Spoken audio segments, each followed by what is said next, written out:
Secretary chama hii ya Contractors Association. Pia mimi ningechukua fursa kidogo sana kuwashukuru watu wa Food Estate kwa kazi nzuri mnafanya katika kusaidia serikali ya kaunti kupigana na corona. Huu ugonjwa wa corona umekuwa tabu, na sisi pia kama wana biashara na wana contractor wa Kisii County tumekuwa mstari wa mbele kushirikiana na serikali. Hata nyinyi mmeona tukizunguka ili kusaidiana na gavana wetu mpendwa na serikali ya Kisii County kupigana na huu ugonjwa. Sisi tumekuwa kwa ofisi kwa muda mfupi, na tunataka kuahidi wanachama ya kwamba lengo letu ni kuhakikisha ya kwamba wafanyabiashara contractors wamehudumiwa sawa sawa, tukishirikiana na serikali yetu tukufu.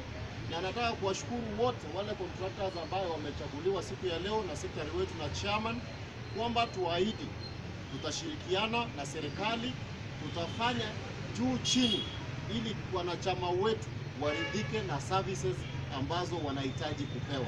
Na mwisho kabisa ni kuomba ya kwamba sisi wote tuweke sheria, tufuate sheria ile serikali imeweka ya kupambana na huu ugonjwa mbaya wa corona. Asanteni sana, Mungu awabariki.